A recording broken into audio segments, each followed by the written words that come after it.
Student good morning, how are you children.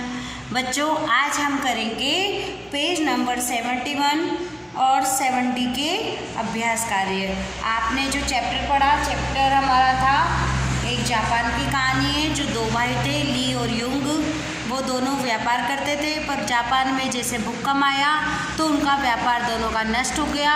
उनका जो दुकानें थी वो सारी मलबे में दब गई। उस मलबे में से उन्होंने जापानी येन यानी जो कि मुद्राएं होती है, जापानी मुद्रा, उसको येन बोलते हैं, उन्हें मिली। दोनों भाइयों ने उसे आधा आधा करके और अलग अलग दिशा में व्यापार करने का निश्चय किया। दोनों भाई जब अलग अलग हुए तो उन्होंने यही, बड़े भाई ने, ली ने छोटे भाई को समझाया कि जब हम व्यापार करने जा रहे हैं अलग अलग दिशा में और हम जब अच्छे व्यापारी बन जाएंगे, सक्षम हो जाएंगे, तब एक दूसरे से मिलेंगे। पर ऐसा नहीं हुआ। एक छोटा भाई था, उसे क्या था, खाने का लालच था और उसे खाने का लालच ही ले डूबा।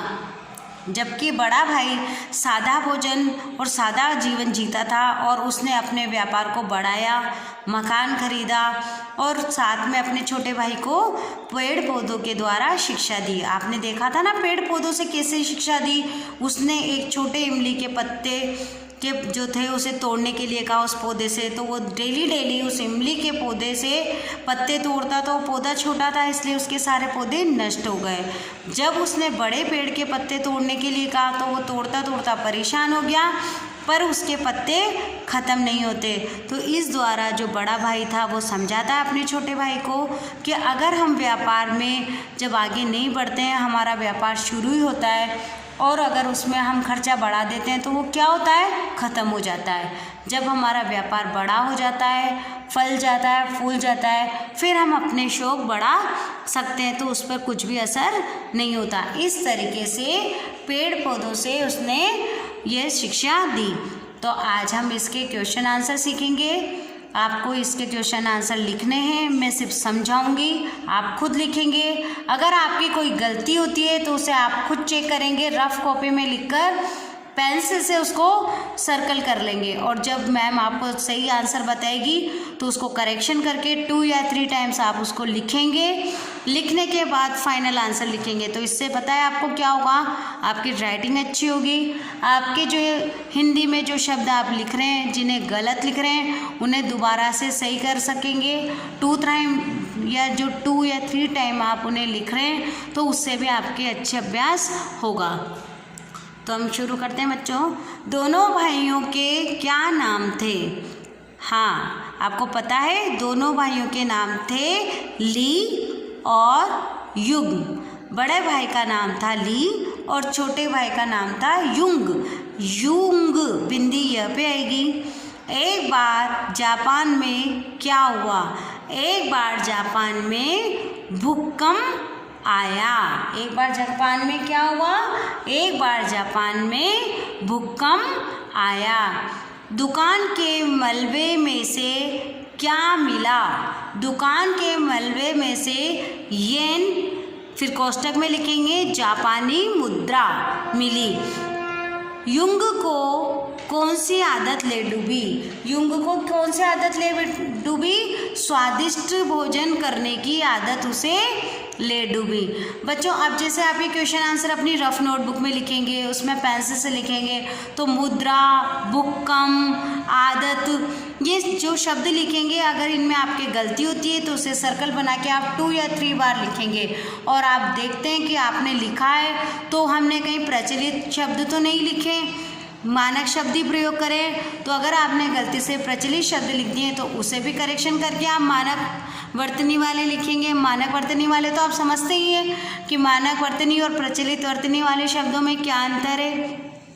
तो आप लिखें, थोड़ी मदद वो करेंगे आप, तो आपकी मदद मैं भी करूँगी। आप थोड़ी सी मेहनत करें बच्चों और आपकी राइटिंग भी सुधारें और आप डेली के डेली वीडियो देखें और डेली के डेली काम करेंगे तो आप कहीं भी पेंडिंग नहीं रहेंगे, आपका वर्क भी कंप्लीट चलता रहेगा और आपको किसी भी तरह की कोई हेल्प की ज़रूरत ही नहीं पड़ेगी। जब कल हम इस चैप्टर का दौरान करेंगे पूरा, तो आप अपने सही आंसर उसमें से देखकर कर सकते हैं। अब आते हैं बच्चों हम शब्दार्थ पर। आपको इस चैप्टर के शब्दार्थ समझाते हैं। अर्जित अर्जित क्या होता है? कमाया हुआ, यानी कि जो आपको मम्मी पॉकेट मनी देती है ना, आप उसे क्या करते हैं? अपने पास रखते हैं, यानी अर्ज करते हैं, यानी इकट्ठा करते हैं, तो उसको भी हम अर्जित बोल सकते हैं। संयम, संयम यानी सब्र और नियंत्रण। संयम यानी सब्र और नियंत्रण। निश्चय, निश्चय यानी इरादा, निश्चय यानी इरादा। कामना, कामना यानी इच्छा, कामना यानी इच्छा। राह, राह यानी रास्ता, राह यानी रास्ता। स्वादिष्ट, स्वादिष्ट यानी स्वाद भरा, स्वादिष्ट यानी स्वाद भरा। सुचारू, सुचारू, अब देखो र में ध्यान से देखो कौन सी मात्रा है? बड़े ऊ की। आप र में जब बड़े ऊ की मात्रा लगाते हैं तो र में मात्रा घूमी हुई आती है, घूमी हुई है हमारी। सुचारू, ठीक ढंग से, ठीक ढंग से। सुस्वादु, सुस्वादु, सुस्वादु यानी स्वाद वाला, यानी कि टेस्टी। असंभव, असंभव यानी जो संभव न हो, असंभव यानी जो संभव न हो। विवशता, विवशता यानी मजबूरी, विवशता यानी मजबूरी। प्रारंभ, प्रारंभ यानी शुरू, प्रारंभ यानी शुरू। आंखें खुलना, आंखें खुलना यानी होश आना, आंखें खुलना यानी होश आना। अब देखो आप आगत शब्द, आगत शब्द देखिए बच्चों, आपके बुक में भी हैं ये, और पेज नंबर 70 पर और 71 पर है। तो आप ये मत सोचिए कि पेज में से पढ़ लेंगे, मैम ने बुक में से ही पढ़ाया है। कुछ भी हो बच्चों, आपको किसी भी चीज़ की प्रैक्टिस करनी चाहिए। सबसे पहले अगर आपको हिंदी या इंग्लिश इम्प्रूव करनी है तो आप पेपर पढ़िए। इंग्लिश का भी आप पेपर पढ़ेंगे और पढ़ना मन में नहीं है, आप उसको बोल बोल के पढ़ेंगे। या हिंदी का भी पेपर पढ़ेंगे तो उसमें जो शब्द आते हैं उनको बोलना जानेंगे। जब आप देख के पढ़ेंगे तो उनको देखेंगे तो आपको लिखना भी आएगा। इसी तरह से कहीं भी कुछ भी लिखा हुआ हो आप पढ़ना सीखें, बोलना सीखें, अपनी प्रैक्टिस में रखें। तो सबसे अच्छी आदत बना लें आप अपनी कि हमें डेली न्यूज़पेपर पढ़ना है, अच्छी अच्छी मैगज़ीन पढ़नी है। और जैसे आपके इसमें शब्द दे रखे हैं, अगर आप इन शब्दों को अपनी रफ नोटबुक में अगर 5 शब्द भी डेली लिखते हैं, अब जैसे इसमें आपके दे रखे थे अभी शब्दार्थ में सब्र, निश्चय, रास्ता, स्वादिष्ट, इस टाइप के अगर आप शब्द 2 या 3 बार अपनी रफ नोटबुक में लिखें, चाहे चेक नहीं हो रही है पर फिर भी आप लिखेंगे तो आपको लिखना आएगा।